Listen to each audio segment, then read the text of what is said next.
যেদিন আপনি আমাকে সসম্মানে আদর করে এই বাড়িতে তুলবেন আমি সেই দিনই ঢুকবো, তার আগে না। এখনো স্বপ্ন আছে তোমার? এটা স্বপ্ন নয় মা, এটাই সত্যি। আমার মান সম্মান বলে কোনো একটা জিনিস আছে, সেটা আছে বলেই আমি কাউকে কোনো কথা দিলে সেটা রাখার চেষ্টা করি। তাহলে এখানে কেন এসেছো?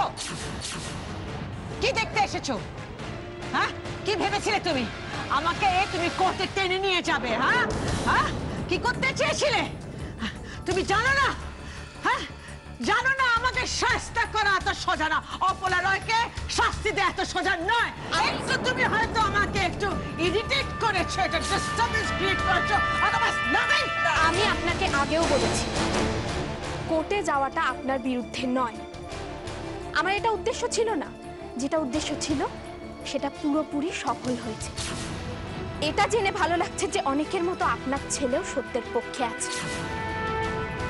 আর একটা একটা করে ঘটনা ঘটছে, আপনার কাছের মানুষগুলো আপনার কাছ থেকে দূরে সরে যাচ্ছে। এর থেকে বড় শাস্তি আদালত আপনাকে কি বা দিতে পারে? ও খুব আনন্দ হচ্ছে তোমার রাশি মুখার্জি। হ্যাঁ করে নাও, যত খুশি আনন্দ তুমি করে নাও এখন। হ্যাঁ করো করো, যত আনন্দ করার করে নাও, আর তারপরে যত হাসি তত কান্না। ঠিক বলেছো, আজকে হেসে নিতে দাও ওকে। আরে ও কাঁদবে, ও কাঁদবে। যখন জানতেছিলাম কিছু একটা হতে যাচ্ছে, কেন এসেছিলিস তুই? কেন এসেছিস এখানে? আমি তোমাদের সবাইকে নিমন্ত্রণ করতে এসেছি।